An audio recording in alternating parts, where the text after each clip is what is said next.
Peace and blessings, family. Soul family, I say. Always good to connect. Always good to build with you. Back here with another one. That's right, another one, another time to talk about some of the matters of the heart. Today, I want to talk about the spiritual journey and transformation. It's interesting.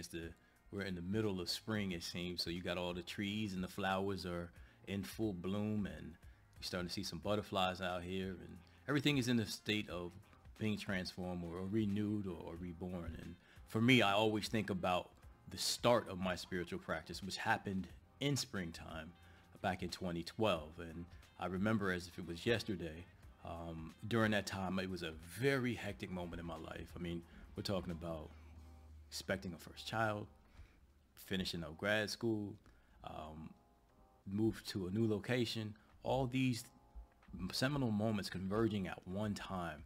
And at that moment, I knew I had to do something, right? You always, sometimes you get that feeling in the inside that, hey, you know what? I got to make some changes, right? And for me, I was like, okay, let me change some of the external aspects of me, right? So I changed my diet, of course, and, had a more plant-based diet and started increasing the exercise. I was running, some days I would run 8 to 10 miles, just to kind of reduce the stress.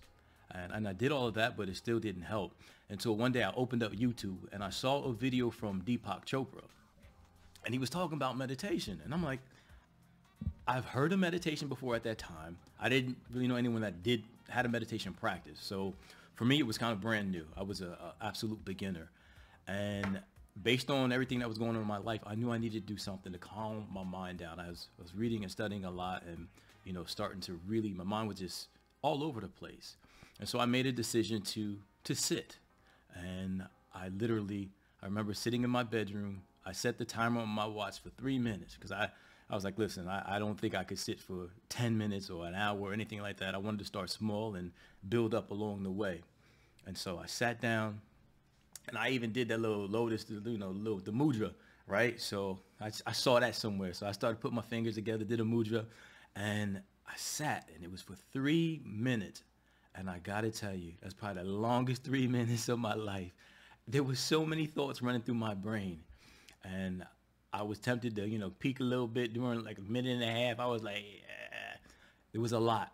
There was a lot going on. But for me, it felt like I went from, the tail wagging the dog to being the person now where I'm aware of the thoughts that are passing through my awareness. And I think that beginner's mindset, sitting down as if it was your first time, that's what I carry with me throughout my practice to the present moment. Because, sometimes you can go in there and you feel like, hey, I've been doing this for so long, I got it down packed. But that ain't what it is. The move is actually sitting down as if it's your very first time, so you can make yourself available and open to the information or to the beingness of who you are as our lives continue to unfold. So it was a very beautiful moment, and I'm so glad that I had the courage to sit. And I realized in that moment, though, the courage that it took to sit on the very first day was a seed that continues to grow and cultivate throughout my practice. And so when as I'm on this spiritual path, I'm realizing there are certain just integral moments, right? Moments that are very important to me and observations that I've made along the way that I think can really be of benefit to other people, right?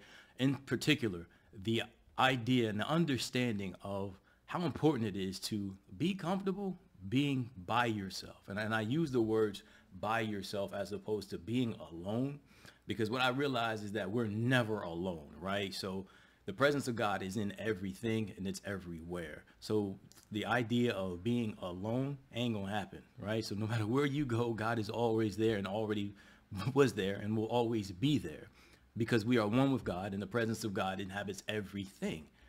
And so along the journey, it's important, though, to sit in solitude, right? To sit in solitude and sit in silence, where we can allow all the positionalities, along the titles, allow the roles, all those things to fall away from us and pretty much strip down to who we are in our true divine essence, which is the I am, the actual presence of God, uniquely outpictured as us. And so for me, that looks like in my room, wee hours in the morning, I get up, I I meditate. 4 in the morning for me, 4 in the morning is the magic hour. You want something mystical or magical to happen in your life? Start getting up at 4 in the morning and meditate for a few minutes. It's absolutely unbelievable. It's life-changing. Another place for me is meditating out in nature, right? If I go into the woods or by the river and just sit down and meditate, it's amazing how you can get downloads and information from the trees. I remember one time I'm sitting there and I'm meditating by the trees. This probably sounds crazy to some folks, but rock with me. I'm sitting by the trees, and this is in the dead of winter. And as I'm meditating, I hear the sound that the trees are bare, may appear bare, but the leaves are already there. They're just waiting for the condition. And so you have to create the condition in your life for the things that you want to outpicture. And that was a very profound insight to me, because it was saying that the potential is already there. It's already been activated. It's waiting for the right condition to appear for whatever you want to cultivate or develop in your life. It's waiting for that right condition. We are the right condition that we're waiting for. We just have to make sure that we're vibrationally aligned with the things that we're looking to resonate. That makes sense, right?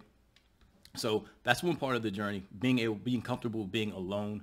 And also, particularly as a black man, one of the things that I found with this journey as well is being comfortable with being one of the only black people in spaces where people are seekers, right? So whether I'm going to a meditation retreat or, doing ayahuasca or, doing qigong or mindfulness retreat, all of that stuff. In many instances, I may be the only brother in the room. Right. And this is the exclusion to if I'm going to Brooklyn and Brother Rich and his people are doing something up there. There's a lot of brothers there. Right. And so I think there are certain markets and certain spaces where you'll see a lot of black men on the path into spirituality, understanding just working and seeking and exploring. Right. But in some instances, you may be the only brother there. And for me, that was a challenge initially. I had to, unlearn some things. Right. As a kid, I remember being in school and being one of only a handful of black kids in the entire school. And at times as a kid, that felt uncomfortable because there were things, there were things that maybe said that, that were hurtful, right? People being racist, people just treating you unfairly, but healing that and understanding that what I'm experiencing now ain't that, right? This is a totally different experience. So, and then it doesn't say you lose the discernment and all of that, right? I never want to paint the case where, we go through life and we're just kind of like rose-colored lenses all the time and we lose a sense of discernment. Now, that's corny. That's not this. But we're talking about you maintain your sense of discernment, but still move throughout life with an open heart, right? Knowing that as black men, when we show up in these spaces, our presence is needed. Our presence is needed. I found that when I go into these rooms, into these spaces, that my mere presence alone, that the mere presence alone of black men, it provides healing for a lot of people. And it actually, eradicates some of those false beliefs about black folks or black men, and just so many instances, man. It's amazing. I have to tell you, it is an amazing part of the spiritual journey.